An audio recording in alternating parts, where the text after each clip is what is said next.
बिस्मिल्लाहिर्रहमानिर्रहीम। Welcome to E test academy and E test YouTube channel. Viewers, आज की इस वीडियो में आपके साथ वैक्सीनेटर सीरीज का पार्ट 7 डिस्कस करेंगे। इससे पहले 6 पार्ट्स हम डिस्कस कर चुके हैं। इस वीडियो की डिस्क्रिप्शन में लिंक मौजूद है, उस लिंक पर क्लिक करके आप वैक्सीनेटर सीरीज के तमाम साबका पार्ट्स देख सकते हैं। चलते हैं क्वेश्चंस को स्टार्ट करते हैं। क्वेश्चन नंबर 1 to 5 125 नंबर सवाल है। इससे पहले के 124 सवाल आपको साबका पार्ट्स में मिलेंगे। इस वीडियो के एंड पर भी प्लेलिस्ट मौजूद है, उस प्लेलिस्ट में तमाम साबका पार्ट्स और तमाम आने वाले पार्ट्स आपको मिल जाएंगे। हेपेटाइटिस बी एक मरीज से दूसरे मरीज में कैसे मुंतकिल होता है? हेपेटाइटिस बी आलूदा सुरंज से एक मरीज से दूसरे में मुंतकिल हो सकता है, आलूदा खून से, मरीजा माँ से नौज़ायदा बच्चे में मुंतकिल हो सकता है। तीनों ऑप्शंस ठीक है, इसलिए यहाँ पर हमने ऑप्शन डी ऊपर वाले तमाम को टिक किया है। हेपेटाइटिस बी का जरासीम 5 तरीकों से एक मुतासरा शख्स से सेहतमंद शख्स में दाखिल हो सकता है। नंबर 1,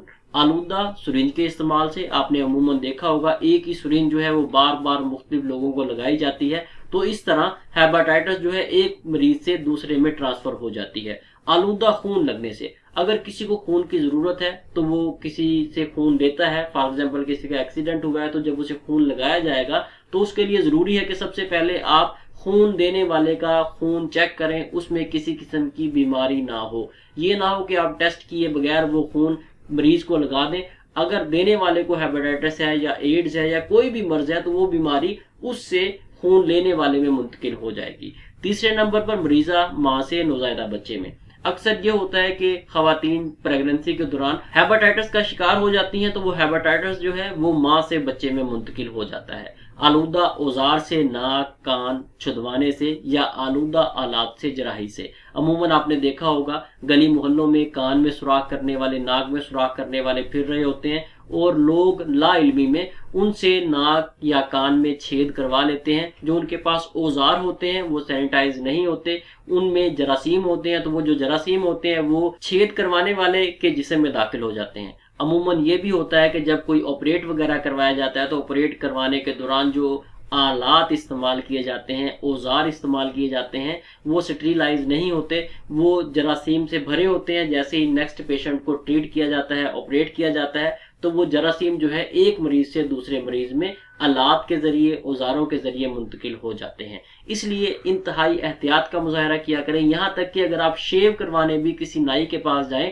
तमाम सामान आप अपना खुद लेकर जाएं। आपकी चाहे कैंची इस्तेमाल होनी है, चाहे उस्तरा इस्तेमाल होना है, तमाम चीजें आपकी अपनी हो, ताकि नाई ऐसा कोई भी औजार इस्तेमाल ना करे जो जरासीमों से भरा हुआ है। मरीज से गैर महफूज जिनसी ताल्लुक से अपने आप को अपने शरीके हयात तक महफूज रखें, क्योंकि आजकल एड्स की बीमारी जो है तेजी से फैल रही है और उसकी मेन वजह यही है कि लोग अपने आप को शरीके हयात तक महदूद नहीं रखते। क्वेश्चन नंबर 126, नमूनिया गर्दन तोड़ बुखार कैसे फैलता है? नमूनिया या गर्दन तोड़ बुखार बैक्टीरिया से फैलता है। नमूनिया को दूसरे लफ्जों में गर्दन तोड़ बुखार भी कहते हैं। नमूनिया को छूत की बीमारी भी कहा जाता है। मुतासरा शख्स के सांस लेने से, खांसने से, छींकने से फजा में जरासीम शामिल हो जाते हैं और सेहतमंद अफराद को मुतासिर कर सकते हैं। हालिया सर्वे के मुताबिक 5 साल से कम उम्र के बच्चों में होने वाली अमवात 17% नमूनिया की वजह से हैं। वीवर्स, मजीद आगे जाने से पहले वीडियो को लाइक कर दें। अगर आपने अभी तक ई टेस्ट अकेडमी का ई टेस्ट यूट्यूब चैनल सब्सक्राइब नहीं किया तो हमारे इस चैनल को सब्सक्राइब कर लें, ताकि रिमेनिंग पार्ट्स की अपडेट्स, लेटेस्ट सॉल्व पेपर्स के नोटिफिकेशंस आपको बर वक्त मिलते रहें।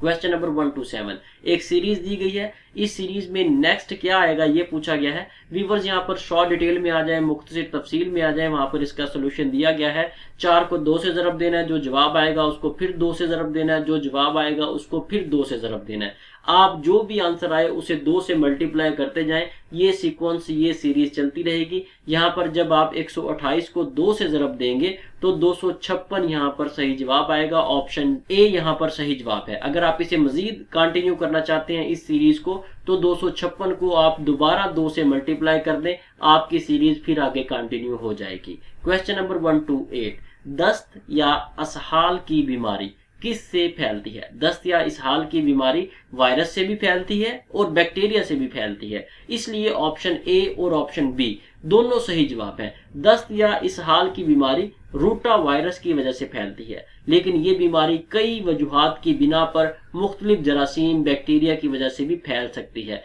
लेकिन इसका जो ज्यादातर ऑब्जर्वेशन आया है वो बैक्टीरिया और वायरस ही इसके कैरियर बने हैं। व्यूअर्स, इन तमाम सवालात को ई टेस्ट अकेडमी ने नोट्स की सूरत में, बुक की सूरत में तैयार कर लिया है। अगर आप ये नोट्स बुक की सूरत में मंगवाना चाहते हैं तो ई टेस्ट अकेडमी के ऑफिशियल व्हाट्सएप कॉन्टैक्ट नंबर पर राब्ता करें और घर बैठे ये नोट्स बजरिया डाक हासिल करें। याद रखें, ई टेस्ट अकेडमी सिर्फ और सिर्फ हार्ड कॉपी में डाटा प्रोवाइड करती है। इसके अलावा पाकिस्तान में जितनी भी वैकेंसीज आती हैं, तमाम के तहरीरी इम्तिहान या इंटरव्यू की तैयारी के लिए भी आप ई टेस्ट अकेडमी से बजरिया डाक नोट्स मंगवा सकते हैं। आपके सामने स्क्रीन पर ई टेस्ट अकेडमी का official WhatsApp contact number, website का एड्रेस दर्ज है। इसके अलावा इस वीडियो की डिस्क्रिप्शन में ई टेस्ट अकेडमी के ऑनलाइन स्टोर का लिंक भी दर्ज है, वहां पर क्लिक करके भी आप ऑनलाइन ऑर्डर बुक कर सकते हैं। क्वेश्चन नंबर 129, नमूनिया की वैक्सीन EPI प्रोग्राम में कब शामिल की गई? नमूनिया की वैक्सीन EPI प्रोग्राम में अक्टूबर 2002 में शामिल की गई। ऑप्शन डी यहाँ पर सही जवाब है। नमूनिया की वैक्सीन को न्यूमोकोकल वैक्सीन भी कहा जाता है। न्यूमोकोकल वैक्सीन को शॉर्ट फॉर्म में PCV कहते हैं।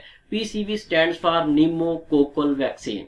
क्वेश्चन नंबर 130, वफाक और चारों सूबों में पोलियो के लिए कायम करदा इमरजेंसी सेंटर को क्या कहते हैं? वफाक और चारों सूबों में पोलियो के लिए जो इमरजेंसी सेंटर कायम किया गया है उसे EOC कहा जाता है। EOC stands for emergency operations centre. बहुत से पेपर्स में इस सेंटर का नाम पूछा गया है और बहुत से पेपर्स में ये एब्रीवेशन पूछा गया है, जो कि आपको शॉर्ट डिटेल में बता दिया गया है। व्यूअर्स, अगर आप इन तमाम सवालात को हमारी ई टेस्ट मोबाइल ऐप पर पढ़ना चाहते हैं तो आप गूगल प्ले स्टोर से हमारी ई टेस्ट मोबाइल ऐप डाउनलोड कर सकते हैं। ई टेस्ट मोबाइल ऐप पर भी आपको ये तमाम का तमाम डाटा मिल जाएगा। Question number 131, what is abbreviation for polio virus? Polio virus को IPV से रिप्रेजेंट किया जाता है। IPV stands for polio virus. Viewers, polio virus जो है इसको आप IPV भी लिख सकते हैं। IPV stands for inactivated polio virus. ये तीनों एक ही बीमारी के मुख्तलिफ शॉर्ट फॉर्म्स हैं। बहुत से पेपर्स में पोलियो वायरस पूछा गया है, बहुत से पेपर्स में IPV stands for inactivated polio virus के पॉइंट ऑफ व्यू से ये क्वेश्चन रिपीट हुआ है। ये तमाम पॉइंट्स याद कर लें, आने वाले पेपर्स में आपके काम आ सकते हैं। Question number 132, how many barrage are constructed on river Indus? दरियाए सिंध पर कितने बैराज कायम किए गए हैं? दरियाए सिंध पर 6 बैराज कायम किए गए हैं। बहुत से पेपर्स में ये नंबर पूछे गए हैं, बहुत से पेपर्स में इन बैराजों के नाम पूछे गए हैं। नोट कर लें, इन 6 बैराजों में गुड्डू बैराज, सखर बैराज, कोटरी बैराज, तोनसा बैराज और चश्मा बैराज शामिल है। ये 6 बैराज हैं जो दरियाए सिंध पर कायम किए गए हैं। यहाँ पर नोट कर लें, कोटरी बैराज को गुलाम मोहम्मद बैराज भी कहा जाता है। चाहे आप इसे गुलाम मोहम्मद बैराज कह लें, चाहे इसे कोटरी बैराज कह लें, ये एक ही बैराज के 2 नाम हैं। व्यूअर्स, अगर आप इन तमाम सवालात को हमारी ई टेस्ट वेबसाइट पर रीड आउट करना चाहते हैं तो हमारी ई टेस्ट वेबसाइट को लाजमी विजिट करें। गूगल में जाकर ई टेस्ट लिखकर सर्च करें, आपके सामने पहले नंबर पर हमारी ई टेस्ट वेबसाइट आएगी। इसे ओपन करें। पाकिस्तान में जितनी भी वैकेंसीज आती हैं तमाम की तैयारी बिल्कुल फ्री ऑफ कॉस्ट करें। Question number 133, who was founder of Faraizi movement? Faraizi तहरीक का बानी कौन था? फराइजी तहरीक का बानी हाजी शरीयतुल्लाह था। व्यूअर्स, यहाँ पर 4 पॉइंट्स याद करने वाले हैं, बहुत से पेपर्स में रिपीट हुए हैं। सबसे पहले फराइजी तहरीक का जो बानी था उसका नाम याद करें, जो कि हाजी शरीयतुल्लाह था। इसके बाद इसका जो सन है, जिस साल में ये तहरीक, ये मूवमेंट शुरू हुई, फराइजी तहरीक 1819 में शुरू हुई। उसके बाद जो मेन पॉइंट है, PPSC, FPSC, SPSC, BPPSC में कई बार रिपीट हुआ है, वो ये है कि फराइजी तहरीक जब हाजी शरीयतुल्लाह फोत हो गए, उसके बाद फराइजी तहरीक को आगे किसने कंटिन्यू किया? हाजी शरीयतुल्लाह की वफात के बाद इनके बेटे ने इस तहरीक को आगे लीड किया। इनका नाम पूछा गया है, इनका नाम जो है वो अहमद दुदू मियां है। ये नाम आपने याद रखना है, मोस्ट इंपोर्टेंट क्वेश्चन है, कई पेपर्स में रिपीट हुआ है, हो सकता है आने वाले पेपर्स में भी ये क्वेश्चन दोबारा रिपीट हो जाए। Question number 134, which desert is called friendly desert? Friendly desert जो है ये थर को कहा जाता है। ऑप्शन ए यहाँ पर सही जवाब है।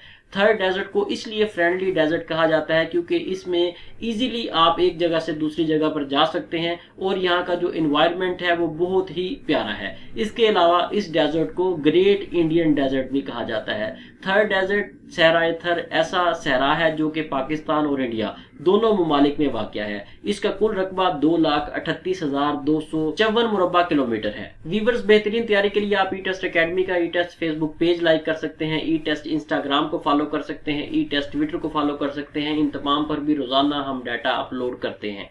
Question number 135, how many ghazwa are mentioned in Quran? Quran Majeed में 12 गजवात का जिक्र है। इसके अलावा बहुत से पेपर्स में कुल गजवात की तादाद पूछी गई है। इस्लाम में कुल गजवात की तादाद 27 है। कुरान मजीद में इन 27 में से 12 गजवात मेंशन है। इसके अलावा कुरान मजीद में 26 अंबिया कराम अलैहिस्सलाम का जिक्र मौजूद है। अगर आपने हमारी साबका वीडियोस देखी हैं तो उन साबका वीडियोस में इन तमाम के तमाम 26 अंबिया कराम अलैहिस्सलाम का नाम भी आपको बताया गया है। Question number 136, who knew the language of birds? परिंदों की जुबान कौन जानता था? सुलेमान अलैहिस्सलाम जो है ये परिंदों की जुबान जानते थे। ऑप्शन ए यहाँ पर सही जवाब है। सुलेमान अलैहिस्सलाम दाऊद अलैहिस्सलाम के सबसे छोटे बेटे थे। सुलेमान अलैहिस्सलाम यरूशलेम में पैदा हुए। इसके साथ ही व्यूअर्स हमें इजाजत दें। इंशाल्लाह नेक्स्ट वीडियो में वैक्सीनेटर सीरीज के पार्ट 8 के साथ दोबारा हाजिर होंगे। अगर आपने अभी तक ई टेस्ट एकेडमी का ई टेस्ट यूट्यूब चैनल सब्सक्राइब नहीं किया तो हमारे इस चैनल को सब्सक्राइब कर लें ताकि रिमेनिंग पार्ट्स का नोटिफिकेशन आपको बर वक्त मिलता रहे। अल्लाह हाफिज।